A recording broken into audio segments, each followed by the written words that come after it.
Thank you for tapping in. Thank you for checking me out. Jaezmagicdrops. As always, I appreciate you all tapping in.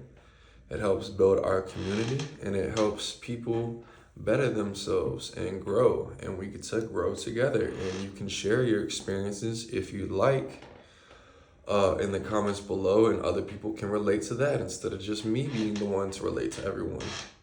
So just keep that in mind. We are building a community here. But anyway, we're going to go back into Covert Narcissists.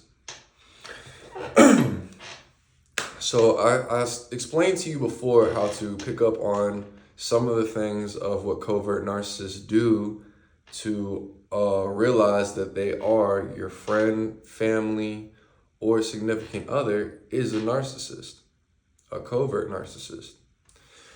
So now I'm going to tell you how to deal with them.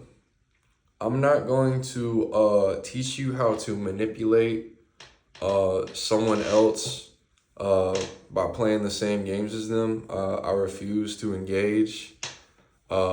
We can get around that without having to manipulate others. But sometimes you are in a long standing with a narcissist and you have built a life with them, kids, a home, assets, and you might be looking to separate from them. So, just keeping in mind the fact that, maybe I don't tell you about how to manipulate a narcissist, but you can go look that up if you're really that interested in it. But I'm just going to tell you how to deal with the narcissist and to make them lose control and to take your power back. Okay? This is what you do once you've realized that this person is a narcissist. So I want to say some things before I explain what you do. Some other things to pick up on a covert narcissist, because they are covert, they are a lot harder to pick up on. You got to pay attention in the in-betweens. And sometimes one scenario, you may not be even close to enough to actually gauge this person and where they're at. Sometimes you might have to go through multiple scenarios to understand what a covert narcissist is really trying to do.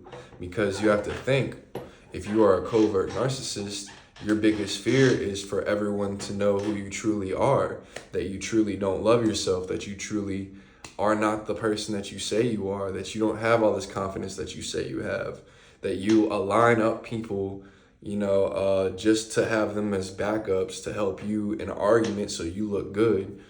There's many ways that narcissists go about it, but they may even act humble. That's the hard part about covert narcissists. They will play the spiritual card.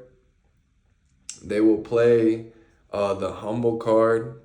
Maybe they let you go take the big moment instead of them. But really, this is all, they might even use that as ammo later on when you all argue or something of the sort. But that would give away that they're a covert narcissist. So most of the time, they're not even going to do that. They're just going to just keep draining your energy and doing it in the ways that feels best to them. So some other things I want to cover real quick is the ways that covert narcissists gain energy, that they feed off you. So some of the ways they feed off you, because they're covert, would be backhanded compliments. Or they would be things that they'd say that it's hard to pin if they were really trying to make you unsure of yourself or not. Like, say, for example, you have a narcissist friend. We're going to use two females, a narcissist friend and then our empathic friend. The narcissist friend might compliment the other empathic friend and say, oh, your dress looks nice, but it only works on your body type. The way that you say that and how you say it, it'd be hard to pin if this person's trying to make you feel insecure, actually compliment you. And that's what covert narcissists do all the time. It's just in many different ways. So what you got to keep in mind is the ways that they're gaining power is having to validate yourself, and they feel more powerful than you. They feel like they have control over you. They feel higher in the control dynamic.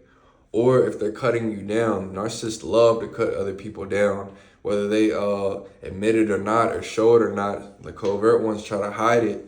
They love cutting people down. So you'll hear a narcissist just like drilling people either behind their back or to their face. Some of them are very bold like that, you know, so they just don't care either way. But if you're friends with one, you'll pick up on it because they're so evil to everybody else. If you got somebody in your life and they're evil to everybody else, but not to you or to a couple other people, that's telling you something. How somebody treats somebody, how a person treats somebody they don't know is going to tell you everything you need to know about them. Because if they don't know them, they have no reason to do anything extra.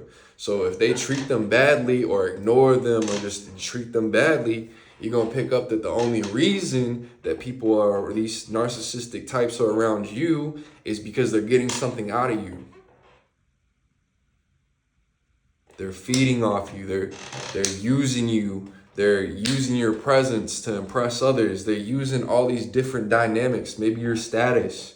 They're using all these different dynamics to benefit themselves. Maybe they're trying to borrow certain things or something, you know? It could be anything.